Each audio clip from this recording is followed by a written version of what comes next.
লক্ষ্মীপুরে খুনের বদলা নেওয়া হয় আরেক খুনের মাধ্যমে, আর রাজনীতিও নিয়ন্ত্রিত হয় সন্ত্রাসী কর্মকাণ্ড দিয়ে। আইন শৃঙ্খলা বাহিনীরও কোনো তোয়াক্কা করে না এখানকার সন্ত্রাসী গ্রুপগুলো। লক্ষ্মীপুরের পরিস্থিতি নিয়ে জাহেদ সেলিমের ধারাবাহিক প্রতিবেদনের আজ দেখুন প্রথম পর্ব। সঙ্গে ছিলেন স্থানীয় প্রতিনিধি সাইফুল ইসলাম, ছবি তুলেছেন মীর মঞ্জুরুল হোসেন। লক্ষ্মীপুর আতঙ্কের জনপদ, বাহির থেকে বোঝার উপায় নেই। কথা বললে জানা যায় কতটা আতঙ্কে আছে এখানকার মানুষ। একদল কোনো খুন করলে আরেক দল প্রতিশোধ নেয় খুন করেই। গত এপ্রিলে পাল্টাপাল্টি হত্যার শিকার নিরীহ স্কুল শিক্ষার্থী রবিউল আর ফরহাদ। ক্লাস 8-এ পড়ে এই বাচ্চাটা, এর কি অপরাধ থাকতে পারে? দুই পক্ষের মধ্যে গোলাগুলি হইতো, তাহলে তো একটা কথা ছিল, সেটি তো হয়নি। একটা পক্ষ আসলো, ঢুকে গেল, ঢুকে যাই ধরে নিয়ে গেল, মেরে ফেল। আমার এখানে যেটা ঢুকছে এটা জিশান বাহিনী। এই ধরনের মারামারি, এই ধরনের খুন খারাপই আজ জীবনও দেয়নি। একাই ঘরে বিটে মারা গেছে। সে সময় আইন শৃঙ্খলা রক্ষাকারী বাহিনীর সাহায্য চেয়েও সহযোগিতা পাননি কেউই। প্রশাসনের আচার আচরণের দৃষ্টিভঙ্গির পরিবর্তনগুলো যদি সেরকম হইতো, তাহলে না আমি মামলা কিন্তু উৎফুল্ল হইতাম। প্রশাসন তো আমার কাউকে তো সেফ দিতে পারতেছে না।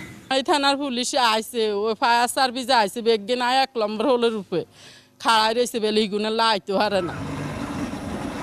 পুলিশের নিয়মিত অভিযান চলছে, তারপরেও সন্ত্রাসীরা ধরাছোঁয়ার বাইরে। এসব ঘটনার জন্য স্থানীয় প্রশাসনকে দায়ী করছেন আওয়ামী লীগ ও বিএনপি। এসপি বলেন, ওসি বলেন, এরা মাঠে কোনো কাজ করে না, কোনো তদারকি করে না।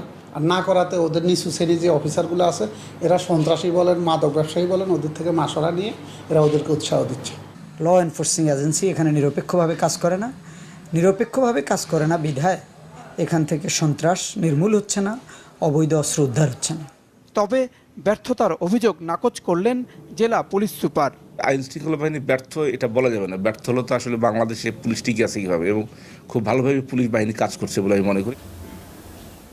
শুধু রাজনৈতিক কোন্দল আর বিভিন্ন প্রতিহিংসার কারণে গত 5 মাসে এই লক্ষ্মীপুরেই খুন হয়েছে 34 জন। খুনের এই পরিসংখ্যানই বলে দেয় এই অঞ্চলে অপরাধের চিত্র কতটা ভয়াবহ। বড় দুই দলের বিপরীতমুখী অবস্থানের কারণে রাজনৈতিক কর্মীরা যেমন খুন হয়েছেন, তেমনি খুন হয়েছেন সাধারণ মানুষও। গত 21শে এপ্রিল এই বাড়িতেই আগুন দিয়ে পুড়িয়ে মারা হয় স্কুল শিক্ষার্থী ফরহাদকে। ঘটনার পর ফরহাদের পরিবার স্থানীয় থানা পুলিশের কাছে গেলেও কোনো প্রতিকার পাননি। খুনিরা প্রভাবশালী হয়, ধরা পড়েনি এখনও। জাহেদ সেলিম, মাছরাঙা সংবাদ, লক্ষ্মীপুর।